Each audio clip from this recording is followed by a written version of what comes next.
Sterling, what's happening? Sterling Bennett, 49ers Access Podcast, Warriors Network coordinator here at 95.7 The Game. Also catch him on the 49ers post-game show this year right here on 95.7 The Game. And Sterling has been out at minicamp. Sterling, what's happening, my man? I can't believe we're going to let you talk on these airwaves. I know. It feels like a big deal, my Roasters debut. I will say this, though. Chris Paul to the Warriors, not a fan of that one. Yeah. Vetman? You wouldn't be open-minded.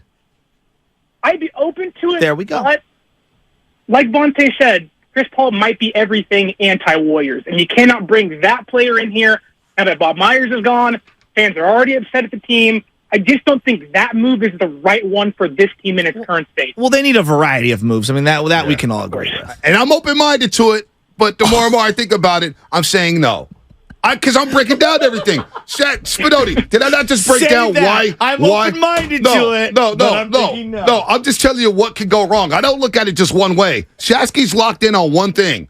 I'm breaking down everything and what we've seen from Chris Paul the last 2 years. Doesn't work. All right, we brought you on to talk quarterbacks here. All right, Sterling, let's start with the question of the day because Sterling's been at training. He's been at training. He's been at mini camps and OTAs. Excuse me. And he's been watching the quarterbacks closely, putting out some great content. Follow Sterling, and you can plug your Twitter account too, Sterling. All right, Brandon, I'm going to start here. I just want to nip this in the bud right away before folks start to lose their mind. Brendan Allen, has he been impressive at OTAs? What's the deal with Brandon Allen? Because I didn't even know he was on the damn roster till last night. Has Brandon Allen been impressive? Yes, but he's been impressive as a third-string quarterback. He was 2 for 8, 2 for 10 yesterday, and how you look at stuff. He had a rough day yesterday. I don't understand this infatuation with he was Joe Burrow's backup. Who cares? He didn't play. He's the third-best quarterback on the field right now. Like Trey Lance and Darnold have been head and shoulders better than him. Every single practice. Let him finish. No. Clarify that again. He was the third best quarterback thus far? Yes. And you said who was better? Trey Lance and Sam Darnold. Okay. Just want to make sure we're Save clear on that. Okay. Make sure we get that sound and everybody can play it here at 95.7. Yeah. No, because you've been there. You've been watching it. And now, when you say that, does that mean 7-on-7s, 11-on-11s, drills, all of the above? It's kind of all of the above. I think Allen has looked his best when there isn't a defense in front of him, but 7-on-7s, red zone, 11-on-11 team drills, like that has been Trey Lance and Darnold showcasing their skills. Allen's been okay. He hasn't been the guy that many fans think he can be or hope he can be as the backup quarterback here. I mean, he's brought in to be, even Shanahan said in his press conference a couple of days ago, they might carry 4 quarterbacks on the 53-man roster. Can you guess who number 4 is going to be? It's Brandon Allen, not Lance, not Darnold, and not Purdy. He's the 4th best quarterback currently on this roster and the 3rd best one on the field right now. Sterling, that was well said there because I have seen a lot of that over the last 24 hours. Well, he was the Bengals backup. Well, if Joe Burrow got hurt, as Shasky said earlier, the Bengals were done. All right, done. Hey, Brandon Allen, chances were 0 to get to the Super Bowl. So, all right, let's get to the other 2 quarterbacks, Trey Lance and Sam Darnold. Break them down. How's Trey Lance look? Because George Kittle said the other day that he's been light years better than he was a season ago. What have you seen from the former first-round pick, Trey Lance? Yeah, I think in the first couple practices and OTAs, you can tell Lance was trying to find his footing again, being back on the field after a pretty major injury to his ankle. You could tell he was kind of timid, kind of reluctant to let the ball fly out of his hand consistently. But as practice has gone along and getting into minicamp, I think he ended minicamp on a much better note than how he started. He looked competent. He looked consistent. He looked like he finally got his feet back under him after a rough OTAs. But I tell you right now that his peak has looked head and shoulders above Sam Darnold, but Sam Darnold has been more consistent when it comes to team drills and 7-on-7s. Okay, so what are you looking for when you're there? Is it like, are you looking for composure, accuracy? Like, what are the things that you're assessing? Because I know when I go down there, there's a lot of things going on at once, and some people are charting just the 7-on-7s or the 11-on-11s. Are you just giving us the full body of work here when you're breaking this down? Yeah, I think, especially when it comes to Trey Lance, I know accuracy's been an issue with him. You want to look for how consistent is he being with his mechanics, his base, but also, is that ball in the right place at the right time? Is his timing on point? Shanahan's very big, my quarterback has to get that ball at the right place at the right time. I think Lance has progressed to a point where he ended OTAs and minicamp. I think he's in a good point to be, the quarterback number 2 going into the season if Brock Purdy's healthy. And I think he is leading this race for quarterback number 1 in minicamp and training camp coming up in the next month or so.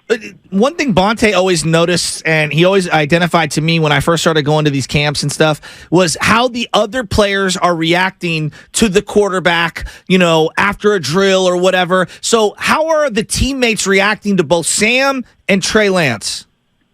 Yeah, I think Trey Lance's play can kind of be encompassed in, I think, 1 or 2 plays, that being yesterday.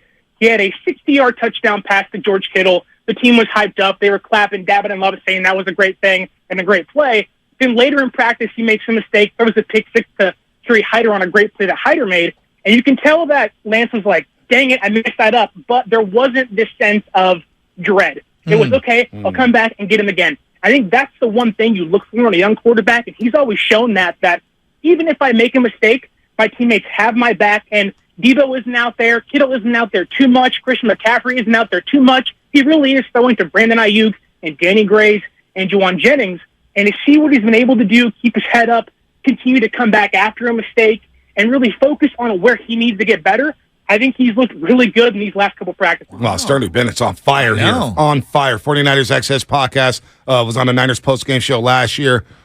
He'll be back on this year. I know it. Here on 95.7 The Game. Also the Warriors Network coordinator here at 95.7 The Game, running all the games, keeps them on there. Debo Samuel, Brandon Ayuk. Debo Samuel looks like he's in terrific shape. And Brandon Ayuk, I hear, is tearing it up at camp. What did you see from those 2 studs at the wide receiver spot?